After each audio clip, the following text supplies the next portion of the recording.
Bismillahirrahmanirrahim. Assalamualaikum warahmatullahi wabarakatuh. Alhamdulillahilladzi hadana lihada wa ma kunna linahtadiya laula an hadanallah. Asyhadu an la ilaha illallah wahdahu la syarika lah wa asyhadu anna Muhammadan abduhu wa rasuluh la nabiyya ba'dah. Wa qala Allah ta'ala fi kitabihil karim, a'udzu billahi minasyaitonir rajim. Bismillahirrahmanirrahim. Ya ayyuhalladzina amanu qu anfusakum wa ahlikum nara. Al-ayah. Wa qala Nabi sallallahu alaihi wasallam, kullukum ra'in wa kullukum mas'ulun an ra'iyatihi. Wa qala bidu'a, Allahumma inna nas'aluka ridhaka wal jannah. Allahumma inna nas'aluka ridhaka wal jannah. Allahumma inna nas'aluka ridhaka wal jannah wa na'udzubika min sakhatika wan nar. Amma ba'du. Sahabat yang dirahmati Allah Subhanahu wa taala, untuk mengawali aktivitas kajian kita pada kesempatan hari ini, marilah kita buka dengan bersyukur yang sebesar-besarnya kepada Allah Subhanahu wa taala. Mengapa? Karena atas limpahan karunia dan nikmat dari Allah lah pada kesempatan hari ini kita mendapatkan karunia yang sangat mulia, yang sangat besar dari Allah Subhanahu wa taala. Bayangkan ketika sedikit saja Allah Subhanahu wa taala cabut kenikmatan daripada kita, maka kerugianlah yang akan kita dapatkan. Bukan hanya sekedar tidak nafsu makan, bukan hanya sekedar kita malas untuk melakukan rutinitas yang kita lakukan, akan tetapi kita akan kehilangan kesempatan untuk mendapatkan sesuatu yang sangat berharga bagi hidup kita. Contohnya adalah kehilangan kesempatan kita mendapatkan ilmu, yang dimana dengan ilmu itu hidup ini akan lebih terarah. Kita akan mendapatkan sesuatu kebahagiaan baik di dunia dan di akhirat. Tapi luar biasa pada kesempatan hari ini Allah Subhanahu wa taala masih memberikan nikmat dan karunia itu kepada kita. Maka dari itu janganlah kita kufur nikmat. Mari sama-sama kita bersyukur kepada Allah Subhanahu wa taala dengan mengucap alhamdulillahirabbil alamin. Salawat beserta salam marilah kita sampaikan teruntuk manusia teragung, manusia termulia, kekasih Allah Subhanahu wa taala, yang telah Allah Subhanahu wa taala sempurnakan jalur nasabnya, akhlaknya, keilmuannya dan lain sebagainya, sehingga menjadi suri tauladan bagi kita semua. Tidak ada manusia yang lebih baik yang harus kita contoh, tidak ada manusia yang lebih sempurna yang patut kita ikuti melainkan beliau. Siapa? Yakni baginda Nabi wa nabiyana Muhammad sallallahu alaihi wasallam. Kepada keluarganya, kepada para sahabat, para sahabiyahnya, kepada para tabi'in, para alim ulama dan kita selaku umatnya, mudah-mudahan kita berdoa kepada Allah, semoga Allah Subhanahu wa taala menguatkan kita, menjaga semangat kita untuk senantiasa menjaga keimanan dan ketakwaan kita di hadapan Allah Subhanahu wa taala. Dan ketika kita kembali kepada Allah Subhanahu wa taala, menghadap kepada Allah Subhanahu wa taala, Allah Subhanahu wa taala menempatkan kita di antara barisan umat Rasulullah sallallahu alaihi wasallam yang akan mendapatkan syafaat dari baginda Nabi Muhammad sallallahu alaihi wasallam. Amin ya rabbal alamin. Sahabat yang dirahmati Allah Subhanahu wa taala, pada kesempatan hari ini kita berjumpa di program Indonesia Sakinah yang diadakan oleh Yakfi TV. Yang dimana program Indonesia Sakinah ini adalah program yang sangat luar biasa. Mengapa? Karena di dalamnya nanti kita akan lebih banyak membahas tentang ilmu parenting dalam Islam. Kita akan mengetahui bagaimana caranya mendidik anak. Kita akan mengetahui bagaimana caranya membina keluarga. Dan kita juga akan mengetahui bagaimana menyikapi masalah demi masalah yang ada dalam rumah tangga kita menurut tuntunan Rasulullah SAW. Dan ini adalah ilmu penting dalam kehidupan kita, terutama bagi sahabat mungkin yang saat ini baru saja menikah. Bahtera rumah tangga kita belum melaju begitu jauh, sehingga ketika tidak memiliki bekal sebagai pondasi dalam rumah tangga kita, maka kita akan mudah terombang-ambing dengan ombak yang begitu sangat besar nanti di tengah-tengah lautan. Tapi ketika kita sudah siap, mental kita sudah kokoh, maka insya Allah sebesar apapun ujian itu dalam rumah tangga, kita akan siap menghadapinya. Dan tentu keluarga ini adalah salah satu inti daripada kehidupan. Mengapa? Karena seseorang sebelum melihat dunia yang begitu luar biasa luas, sebelum dia menghadapi masalah-masalah yang begitu kompleks dalam kehidupannya, dia akan dibina terlebih dahulu dalam keluarga. Dan kemudian kita mengenal peradaban. Siapa yang membuat peradaban? Yang membuat peradaban itu adalah pemimpin-pemimpin kita di masa yang lalu. Dan apakah kita yang hidup di zaman ini tidak akan pernah membuat sebuah peradaban? Tentu akan membuat peradaban. Apakah peradaban yang akan kita buat kelak akan menjadi peradaban yang bersejarah, yang begitu luar biasa hebat, akan menjadi peradaban yang bagus, yang positif bagi generasi kita ke depan, atau akan menjadi sejarah yang kelam, sejarah yang penuh dengan keburukan? Baik dan buruknya sebuah peradaban itu tergantung bagaimana karakter si pemimpin dalam membentuk peradaban itu sendiri. Sementara baik dan buruknya karakter pemimpin itu bagaimana dia dibina di dalam keluarganya. Ketika di dalam keluarga seseorang dibina dengan baik, dikenalkan kepada Allah Subhanahu wa taala, diajarkan ketaatan kepada Allah dan Rasulnya, maka dia akan tumbuh menjadi orang yang punya mental yang kokoh, leadership yang kuat, siap memimpin, punya konsep dalam kepemimpinannya, dan orang yang seperti ini siap mencetak peradaban yang positif. Namun ketika sebaliknya, di dalam rumah tangga itu kemudian tidak dibina dengan baik, bahkan diabaikan, maka dia akan tumbuh menjadi orang yang arogan. Dia akan tumbuh menjadi orang yang tidak memiliki konsep. Ketika diamanahi memimpin sebuah institusi, memimpin sebuah organisasi masyarakat, dia tidak akan punya kekuatan leadership yang kuat. Dia tidak punya mental yang kokoh, sehingga dia tidak bisa mengarahkan apa yang dipimpinnya ke arah yang lebih baik. Maka dia akan menjadi pencetak sejarah yang buruk. Sahabat yang dirahmati Allah Subhanahu wa taala, kita mengenal kisahnya Al-Fatih yang begitu luar biasa. Ini kisah nyata, dikabarkan oleh Rasulullah SAW, suatu saat nanti akan ada anak muda yang bisa menaklukkan negeri Romawi. Pemimpin-pemimpin sebelum Al-Fatih berusaha untuk menaklukkan negeri Romawi ini. Namun Allah Subhanahu wa taala belum berkehendak, sehingga belum ada yang mampu untuk mengalahkannya. Lalu kemudian atas izin Allah Subhanahu wa taala, Al-Fatih inilah yang kemudian menaklukkan negeri Romawi itu. Tapi lihat teman-teman sekalian, di balik itu ada persiapan-persiapan khusus, pembinaan-pembinaan khusus dari orang tua Al-Fatih terhadap Al-Fatih serta orang-orang di sekitarnya. Bagaimana mereka menyiapkan pemimpin muda yang bisa menaklukkan Konstantinopel sesuai kabar dari Rasulullah SAW, yang akhirnya Al-Fatih ini bisa menaklukkannya. Ini menarik teman-teman sekalian ketika kita kaji. Insya Allah di lain waktu kita akan kaji kisah Al-Fatih untuk menyemangati kita dalam membina keluarga kita, agar kita semua siap dalam membina keluarga ini untuk mendekatkan kepada Allah Subhanahu wa taala dan siap membela agama Allah Subhanahu wa taala. Kemudian teman-teman sekalian, kita juga mengenal sosok yang sangat luar biasa, sosok sahabat Rasulullah SAW. Beliau ini sahabat Rasulullah sekaligus anak angkat Rasulullah SAW.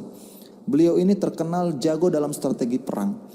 Selain itu juga dikenal sebagai orang yang intelektual, sangat mahir dalam berbagai macam ilmu. Salah satunya adalah ilmu tafsir.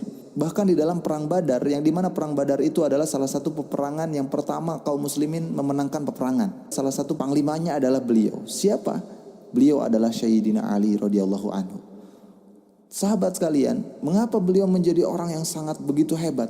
Tentu atas izin Allah Subhanahu wa taala, ditambah pembinaan yang luar biasa dari Rasulullah SAW, menanamkan konsep kehidupan kepada jiwa Sayyidina Ali radhiyallahu anhu ini. Nah teman-teman sekalian, begitu pentingnya kita membina keluarga, karena keluarga itu adalah inti daripada kehidupan. Semoga dengan adanya program Indonesia Sakinah yang diadakan oleh Yakfi TV ini menjadikan keluarga kita menjadi tambah sakinah. Mudah-mudahan anak-anak kita menjadi anak-anak yang soleh dan solehah, dan mudah-mudahan rezeki kita semakin banyak serta melimpah. Kemudian kita bisa dengan mudah untuk melakukan ibadah dan juga bersedekah. Amin ya rabbal alamin. Namun mohon maaf sahabat yang dirahmati Allah Subhanahu wa taala, yang ngomong di depan ini, yang teman-teman simak suaranya ini bukan berarti orang yang lebih baik, bukan berarti orang yang sudah sempurna. Niat kami adalah untuk mengingatkan diri kami sendiri sambil mengajak yang lain, sehingga kita bisa sama-sama memperbaiki diri di hadapan Allah Subhanahu wa taala, terutama di dalam membina keluarga, mendidik anak-anak kita semua. Semoga Allah Subhanahu wa taala melimpahkan ampunan terhadap setiap kekeliruan yang kami sampaikan, dan semoga hadirin semua, sahabat semua membukakan pintu maaf yang selebar-lebarnya terhadap lisan, kalimat, kata-kata, sikap yang mungkin kurang berkenan, dan semoga apa yang sudah teman-teman dapatkan daripada kajian ini bisa bermanfaat bagi kehidupan. Amin ya rabbal alamin. Baik sahabat yang dirahmati Allah Subhanahu wa taala, apa yang kemudian akan kita bahas di dalam seri kajian Indonesia Sakinah di episode pertama ini? Seperti yang sudah ditentukan oleh tim kreatif dan juga manajemen Yakfi TV, bahwa yang akan kita bahas pada kesempatan hari ini adalah urgensi membina keluarga dalam Islam. Saya kira pembahasan di awal tadi sudah mewakili kenapa kita harus membina keluarga kita dan mendidik anak-anak kita. Namun tentu terkadang kita butuh sesuatu yang lebih menguatkan lagi. Maka dari itu mari kita sama-sama perhatikan, ada tugas dari Allah Subhanahu wa taala untuk kita agar senantiasa kita membina keluarga kita, mengarahkan, menjaga keluarga kita dan anak-anak kita. Mana ayatnya? Di dalam surat At-Tahrim surat ke-66 ayat ke-6, Allah Subhanahu wa taala berfirman, A'udzu billahi minasyaitonir rajim. Bismillahirrahmanirrahim. Ya ayyuhalladzina amanu qu anfusakum wa ahlikum nara wa quduhan nasu wal hijarah 'alaiha malaikatun ghilazun shidadun la ya'sunallah ma amarahum wa yaf'aluna ma yu'marun. Di dalam ayat ini Allah Subhanahu wa taala mengawali dengan panggilan khusus. Apa panggilan khususnya? Yaitu ya ayyuhalladzina amanu, bukan ya ayyuhan nas. Ya ayyuhan nas itu panggilan untuk seluruh umat manusia, baik dia beriman maupun tidak beriman kepada Allah Subhanahu wa taala. Namun di dalam ayat ini Allah mengawali kalimat ini dengan panggilan khusus. Untuk siapa? Yaitu untuk orang-orang yang beriman. Ya ayyuhalladzina amanu. Dan ini sekaligus Allah Subhanahu wa taala ngecek keimanan seseorang yang beriman. Ketika orang yang beriman itu dipanggil oleh Allah dengan panggilan khusus, kemudian merasa terpanggil, maka bisa dipastikan imannya masih kuat, imannya masih kokoh. Namun sebaliknya, ketika dipanggil oleh Allah Subhanahu wa taala dengan panggilan khusus dan dia tidak merasa dipanggil oleh Allah Subhanahu wa taala, maka harus cek imannya masih ada atau tidak. Karena orang-orang yang beriman, kata Allah Subhanahu wa taala, innamal mu'minuna alladzina idza dzukirallahu wajilat qulubuhum wa idza tuliyat alaihim ayatuhu zadatuhum imanan wa ala rabbihim yatawakkalun. Kata Allah Subhanahu wa taala, orang-orang yang beriman itu ketika disebut nama Allah Subhanahu wa taala maka bergetar hatinya, wajilat qulubuhum. Dan kemudian ketika dibacakan ayat-ayat Allah Subhanahu wa taala bertambah keimanan mereka. Ini ketika Allah manggil khusus, ya ayyuhalladzina amanu, kemudian tidak merasa terpanggil, maka boro-boro bergetar, merasa terpanggil saja tidak. Nah, ini harus dicek imannya, masih ada atau tidak imannya. Dan kita harus segera untuk memperbaikinya, karena jangan-jangan iman itu sudah tidak ada dalam hati kita. Jangan-jangan iman itu hanya sekedar slogan dalam diri kita, saya beriman, padahal nyatanya tidak. Nauzubillah summa nauzubillah. Nah sahabat, kembali lagi kepada ayat tadi. Ya ayyuhalladzina amanu. Allah Subhanahu wa taala memanggil khusus kepada orang-orang yang beriman. Untuk apa? Agar senantiasa orang-orang yang beriman itu melakukan perintah yang Allah perintahkan. Apa perintahnya? Di dalam ayat ini, qu anfusakum wa ahlikum naro. Kata Allah Subhanahu wa taala, orang-orang yang beriman tolong jaga dirimu dan keluargamu. Dari apa? Dari nar, api neraka. Ketika kita tidak bisa menjaga diri kita, tidak bisa menjaga keluarga kita, maka kita akan terjerumus ke dalam api neraka. Api neraka yang gimana? Ini bukan api neraka yang biasa, teman-teman sekalian. Di sini dijelaskan oleh Allah Subhanahu wa taala, waquduhan nasu wal hijarah, neraka yang bahan bakarnya dari manusia dan juga batu. Bayangkan, manusia borok sedikit aja udah luar biasa, jijinya minta ampun. Apalagi ini jadi bahan bakar di neraka. Darah, nanah, bercampur semua. Baunya gak kebayang, minta ampun. Dan batu, teman-teman sekalian, ketika batu tersinari matahari 12 jam saja misalnya, kemudian kaki kita berpijak di batu itu, kita gak kuat lama-lama karena panas. Ini tersinari matahari yang jarak antara batu dengan matahari itu beribu-ribu mil. Bayangkan ketika batu itu kemudian kita masukkan ke dalam api 1 jam saja, maka ketika dikeluarkan dari api itu kita nggak akan sanggup untuk memegangnya. Kita nggak akan sanggup untuk menginjaknya. Panas, melepuh tangan kita. Apalagi di neraka. Api di dunia ini hanya percikannya saja. Api neraka itu adalah inti daripada api. Bayangkan, panasnya minta ampun. Nah teman-teman sekalian, kata Allah Subhanahu wa taala di dalam ayat ini, qu anfusakum wa ahlikum naro, jaga dirimu dan keluargamu agar tidak masuk ke dalam neraka yang bahan bakarnya dari manusia dan juga batu. Kemudian tidak hanya itu, sudah bahan bakarnya manusia, batu yang begitu panas luar biasa, yang tidak terbayang bagaimana ngerinya di sana, ditambah lagi penjaga neraka itu adalah malaikat yang senantiasa kejam, malaikat yang senantiasa bengis, namun dia taat kepada Allah Subhanahu wa taala, taat kepada perintah Allah Subhanahu wa taala. Bayangin teman-teman sekalian, ketika kita pulang kerja dalam kondisi capek, dalam kondisi panas, kemudian tiba-tiba kita sampai ke rumah, istri kita marah-marah. Apa yang kita lakukan? Dengan emosi yang mendidih, lihat piring kemudian dibanting, lihat meja kemudian pasti dilemparin dan seterusnya. Itu yang terjadi. Ini di neraka nggak bisa gitu. Kita dalam kondisi panas, dalam kondisi tidak berdaya, kita berusaha ingin keluar dari neraka itu. Kemudian sedikit lagi kita berhasil keluar dari neraka, karena hukumannya belum selesai, malaikat itu kemudian dengan kejamnya menjerumuskan kita kembali ke dalam dasar neraka. Nauzubillah summa nauzubillah. Ngerinya minta ampun. Kita nggak kebayang bagaimana kita bisa minta pertolongan ke siapa. Gak ada lagi. Itu tempat hukuman kita di situ. Maka ketika kita tidak mau seperti itu, kata Allah, qu anfusakum wa ahlikum nar, jaga dirimu dan keluargamu.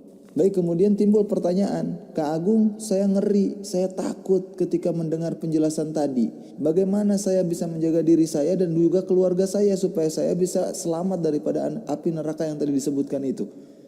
Maka bukan kata saya, Ali bin Abi Thalib radhiyallahu an dalam mentafsirkan firman Allah Subhanahu wa taala, qu anfusakum wa ahlikum nar, itu yang diriwayatkan oleh Al-Hakim dalam kitab Mustadraknya halaman 4 nomor 494. Beliau berkata, jagalah dirimu dan keluargamu dengan mengajari diri kalian dan keluarga kalian sebuah kebaikan. Tentu kebaikan itu banyak, bersedekah itu kebaikan, beribadah itu kebaikan, dan lain sebagainya. Kemudian Al-Fakhrur Razi dalam penafsiran At-Tafsir Al-Kabir halaman 30 nomor 46 mengatakan, jaga dirimu dan keluargamu dengan meninggalkan apa yang dilarang Allah Subhanahu wa taala atas kalian. Jadi Allah melarang kalian berjudi, tinggalkan itu. Allah melarang kalian minum minuman keras, tinggalkan itu. Walaupun saat ini rame-rame ya, Indonesia melegalkan investasi miras, walaupun akhirnya dicabut kembali, alhamdulillah. Berarti pemimpin kita masih soleh, insyaallah. Kemudian Muqatil mengatakan, hendaknya seorang muslim memerintahkan dirinya dan keluarganya untuk mengerjakan kebaikan dan melarang mereka untuk melakukan kemaksiatan. Dalam kitab Al-Kasyaf dia katakan, peliharalah dirimu dengan meninggalkan kemaksiatan dan mengerjakan ketaatan. Juga untuk keluarga kalian, harus kalian perlakukan sama seperti kalian memperlakukan diri kalian sendiri. Jadi penekanannya adalah ketika kalian berusaha untuk soleh, untuk mendekatkan diri kepada Allah, kalian jangan sendirian.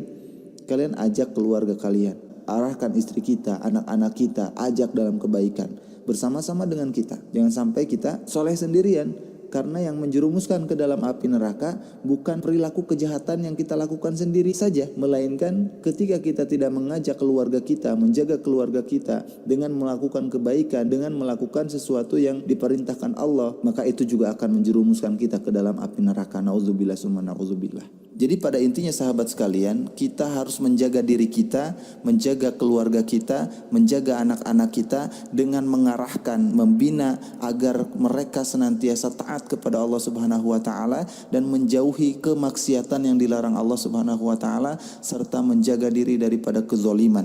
Karena semuanya akan dipertanggungjawabkan. Perhatikan dalam sebuah hadis Rasulullah sallallahu alaihi wasallam bersabda, kullukum ra'in wa kullukum mas'ulun an ra'iyatihi. Al-imamu ra'in wa mas'ulun an ra'iyatihi. Wal rajulu ra'in fi ahlihi wa huwa mas'ulun an ra'iyatihi.